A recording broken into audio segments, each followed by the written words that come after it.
slammer. Un monde immonde. Aujourd'hui, je parle un langage muet qui fait résonance. En résumé, je produis un discours philosophique fou. Je suis donc un philosophe qui fait raisonnement dans un réseau de nuances. Je vais tout dire à haute voix avant que l'on supprime notre liberté d'expression.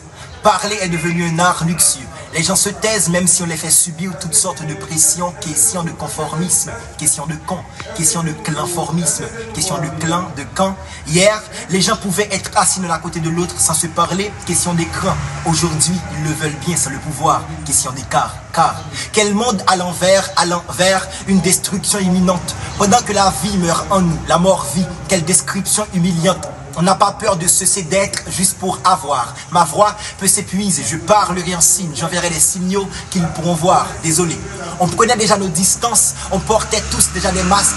La vie risque de se suicider. On se méfie tous, notre hospitalité est hospitalisée. On se traite tous comme des étrangers. À force de s'intéresser tellement au Wi-Fi, entre nous, il n'y a plus aucune connexion. À force de faire que des demandes d'amis virtuels, entre nous, il n'y a plus aucune connaissance. J'ai honte de laisser ce monde en héritage à mes fissures. Quelle base pouvons-nous leur léguer une planète avec des fissures? Quel déficit?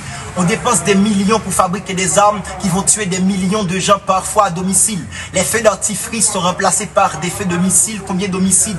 Combien de centrales? L'innocence de centaines d'innocents sans défense, tués dans les guerres que nous osons appeler des dommages collatéraux en regardant droit dans les yeux de leur famille. Vous qui vivez de gourmandise, rappelez-vous des petits qui meurent de famine, ni femme, ni homme. On est en train de s'auto-détruire à cheval. Le soleil devient froid, les étoiles scintillent de 20 fois avant de s'éteindre. La mer pleure la nuit, la lune s'ennuie de l'obscurité avant de s'éteindre.